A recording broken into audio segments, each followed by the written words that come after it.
وما كان قولهم إلا أن قالوا ربنا اغفر لنا ذنوبنا وإسرافنا في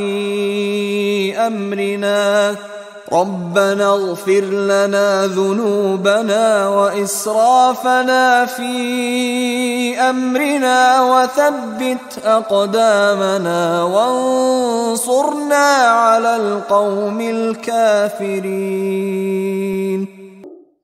وما كان قولهم الا ان قالوا ربنا اغفر لنا ذنوبنا واسرافنا في امرنا، اور ان کا تو ہر مرحلے پر یہی قول ہوتا تھا کہ وہ دعا کرتے تھے اے رب ہمارے بخش دے ہمیں ہمارے گناہ، واسرافنا فی امرنا، اور اگر ہم سے اپنے کسی معاملے میں حد سے تجاوز ہو جائے، جیسے کچھ تجاوز ہو گیا حضور سے کہ آپ نے وہ الفاظ فرما دیے کیف یہدی اللہ قوما خضبوا وجہ نبیہم بالدم، یا جیسے حضرت عمر سے ہو گیا کہ تلوار پھینک کر بیٹھ گئے.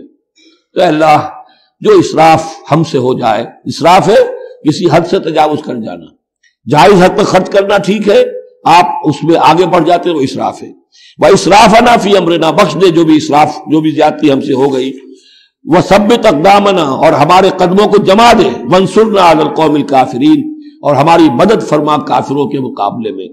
یہی دعا تھی حضرت طالوت کے ساتھیوں کی، یہی دعا تھی جس پر ختم ہوئی وہ دعا کہ جو سورہ بقرہ کے اختتام پر آئی فانصرنا علی الکافرین، وہی دعا یہاں بھی ہے.